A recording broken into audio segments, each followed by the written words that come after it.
Congolaises et Congolais, très chers compatriotes, en cette fin d'année 2024, je rends grâce à l'Éternel Dieu Tout-Puissant qui nous a protégés et soutenus malgré les épreuves.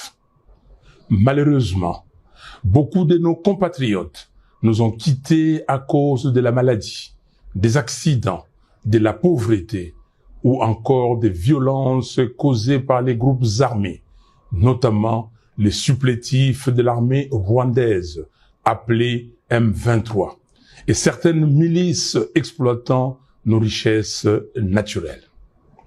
À ceux qui pleurent leurs proches, à ceux qui portent dans leur chair et leur esprit les stigmates de ces violences, et à tous ceux qui luttent pour survivre face à la mauvaise gouvernance et à la prédation de nos ressources naturelles, j'exprime ma profonde compassion.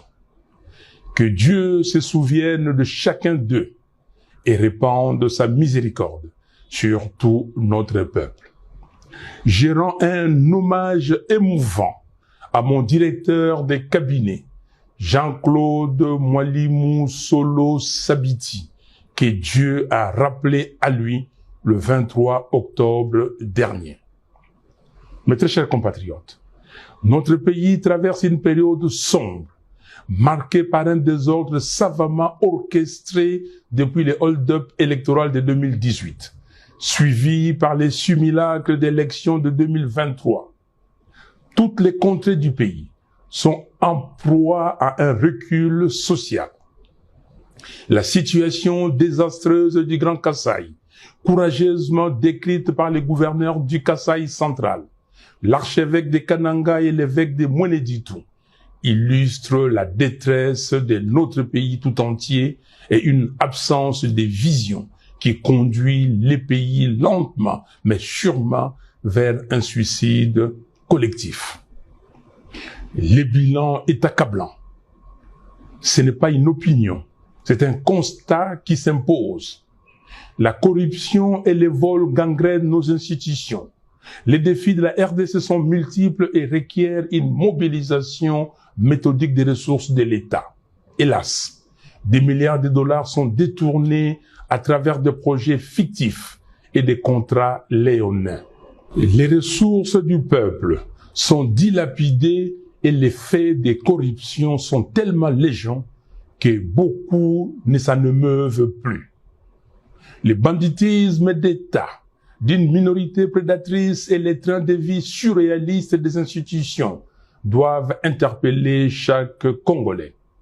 Il s'agit là de votre argent, gagné à la sueur de votre fonds. Indignez-vous. Aux voleurs en col blanc, tapis dans les institutions, je vous renvoie à Dieu et aux images des fins de règne des régimes qui affament leur peuple et vivent dans l'excès aux frais du contribuable. Cette absence totale de rigueur dans la gestion du trésor public accentue le problème auquel nous faisons face. La sécurité est inexistante. Le M23 contrôle plus de 130 localités au nord Kivu. Je répète, 130. Les ADF continuent leur massacre à Beni, Butembo, Lubero, Irumu et Mambasa. Les armées rwandaises, ougandaises et burundaises opèrent dans le nord Kivu et le sud Kivu. Tout cela sous les regards impuissants de ce qui reste de l'État. Les groupes armés de tous bords sévissent à Ituri. Les Mobundo dérangent la quiétude des citoyens dans les grands Bandundu, à l'est de Kinshasa et dans une partie du Congo central. Le pays compte aujourd'hui plus de 8 millions de déplacés internes. Une telle situation devrait mobiliser l'attention de n'importe quel gouvernement avec un minimum de sérieux. Chez nous, le sujet est traité avec une légèreté déconcertante et le champagne coule à flot au sommet d'un État failli et faible. Notre armée est abandonnée. Après 6 ans au pouvoir, Le régime n'a pas réussi à doter les pays d'une force militaire capable de défendre notre souveraineté. Nos soldats, courageux, mais sous-équipés, affrontent des forces ennemies bien armées. L'argent dilapidé à Kinshasa à lui seul pourrait changer les rapports des forces sur le terrain. La diplomatie est défaillante face aux manœuvres de Paul Kagame et à ses accusations mensongères contre notre pays. Le gouvernement brille par son absence de stratégie et d'action de dissuasion concrète.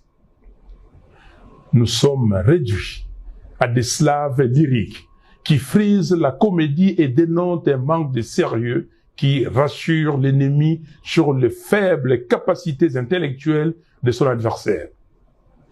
Aujourd'hui, la faiblesse diplomatique de la RDC a réussi à ancrer dans l'opinion internationale l'idée selon laquelle les FDLR seraient une responsabilité congolaise. Pourquoi le gouvernement congolais ne demande-t-il pas à M. Kagame de discuter avec les FDLR et de neutraliser le M23? Là où ça blesse, c'est qu'en pareille circonstance, il paraît évident que tout leader censé chercherait un tant soit peu à tisser les liens entre citoyens et favoriser la cohésion nationale. Mais non,